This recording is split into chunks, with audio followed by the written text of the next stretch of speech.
गंजाम जिलार कुकुड़ाखंडी खल्लीकोट और कवि सूर्यनगर ब्लॉक अध्यक्ष पदवी खाली पड़ी। गत पंचायत निर्वाचन में 3टी जाक पदवी बीजेडी समर्थन रे जाइथिला। कुकुड़ाखंडी ब्लॉक अध्यक्ष कामाख्या प्रसाद पात्र देहांत पर से ही पदवी खाली पड़ी। अन्यपटे गत निर्वाचन पूर्व खल्लीकोट और कवि सूर्यनगर ब्लॉक अध्यक्ष दैतारी बेहरा और अध्यक्ष ज्योतिर्मयी स्वाई इस्तीफा देथिबारु पदवी खाली पड़ी। आसंताकाली निर्वाचन हेबाकु थिबा बेले कवि सूर्यनगर पर निर्वाचन पूर्व स्थगित थिबा बेले आज कुकुड़ाखंडी पर निर्वाचन को उच्च न्यायालय स्थगित रखिछंती। मृतक कामाख्या प्रसाद को डेंगापदर समिति सभ्य आसन पर उपनिर्वाचन नक ब्लॉक अध्यक्ष पदवी पर निर्वाचन न करने को गाँव अशोक जेना उच्च न्यायालय पिटिशन दाखल करथिले।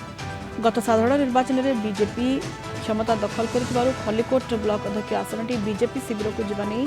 चर्चा जोर धरी। तेबे उभय दलर नेता विजय नहीं आशा रखिछंती। सभ्य समिश्र अच्छा बीजेडी से लोकंर प्रतिक्रिया को देखिकी से निश्चय भोट देवे क्या बर्तमान बीजेपी पर बीजेडी बर्तमान माने अग्राधिकार पाँच तो से हिसाब से भावुची जे लोक मैंने जो समिश्र समस्या अच्छा से लोक मान मनोभाव जाणिकी कुकुड़ाखंडी ब्लॉक खरगोट ब्लॉक बीजेडी पद को निश्चय बीजेडी माने चेयरमैन को बीजेडी प्रकार भोट देवे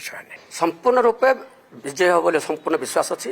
कारण सरकार राज्य सरकार चलती जदि चेयरमैन जितने फंडिंग भल हम से जनसाधारण भल जानते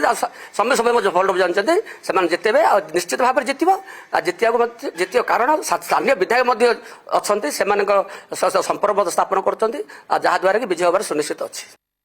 अधिक सूचना दक्षिण ओडिशा मुख्य प्रकाश पट्टनायक जोड़ी होती। प्रकाश काली खल्लीकोट ब्लॉक अध्यक्ष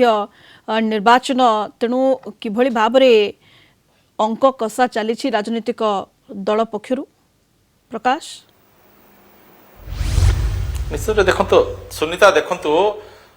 पंचायत निर्वाचन ये हूँ समिति सभ्य को लेकिन ये ब्लॉक अध्यक्ष निर्वाचन अनुष्ठित होता है। जो ब्लॉक जेते समिति सभ्य अच्छा से मैंने क्यों दल को समर्थन कर दृष्टि रखी गोटे जना पड़ता है जे किए विजय मुकुट पिंधिब। जदि गत निर्वाचन कथा देखा ताले कुकुड़ाखंडी ब्लॉक कथा कहतु आपणकर खल्लीकोट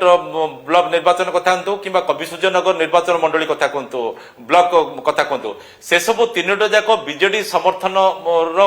ब्लॉक अध्यक्ष होते किंतु बर्तमान चित्र बदले गोटे पटे कुकुड़ाखंडी ब्लॉक जो निर्वाचन हबार था आसंता काली बर्तमान स्थगित कराई कारण अशोक जेना नामक जड़े व्यक्ति डेंगापदर से गोटे पिटिशन दाखल करते हाइकोर्ट रे जे डेंगापदर उपनिर्वाचन समिति उपनिर्वाचन न होगी किपरि ब्लॉक अध्यक्ष निर्वाचन हो जहाँ फल उच्च न्यायालय स्थगित रखिंट। अन्यपटे कवि सूर्यनगर कथा कहवा जो कि ब्लॉक अध्यक्ष थे ज्योतिर्मयी स्वाई थे सी निर्वाचन पूर्वर इस्तीफा देते किंतु परवर्ती समय से कहले जे मु इस्तीफा देना तो ताकू नहीं सी गोटे उच्च न्यायालय आसन नहीं सेठू स्टे मिली। तो वर्तमान फोकस रे खल्लीकोट ब्लॉक अध्यक्ष निर्वाचन कथा जदि आम खल्लीकोट ब्लॉक कथा देखुचे ताले एटी समुदाय 29 जन समिति सभ्य रही। तो 29 जन समिति सभ्य गत निर्वाचन में 18 जन बीजेडी समर्थन थिले दैतारी बेहरा जे कि से समय जी विधायिका थिले आपणकर सूर्यमणि वैद्य तांकर स्वामी से थिले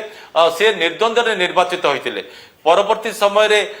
निर्वाचन पूर्व से इस्तीफा देते जेहेतु स्त्री को पुणी थर टिकट मिलता बीजेडी दल टिकट मिलता एवं स्त्री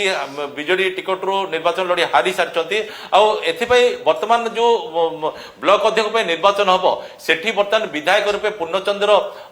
सेठी निर्वाचित होती बीजेपी टिकट रू पूर्व 2 थर बीजेडी टिकट से निर्वाचन होते एणु से खल्लीकोट ब्लॉक पाणीपाग सहित ओतप्रोत भाव जड़ित से जानते किपरि गोटी चालना करने पूर्व जो अनुभूति रही दाबी है जो 29 जन समिति सभ्य रही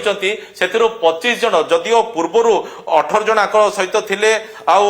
सेपटे 3 जन थिले एबे दाबी है जे 25 जन समिति सभ्य सपक्ष अच्छा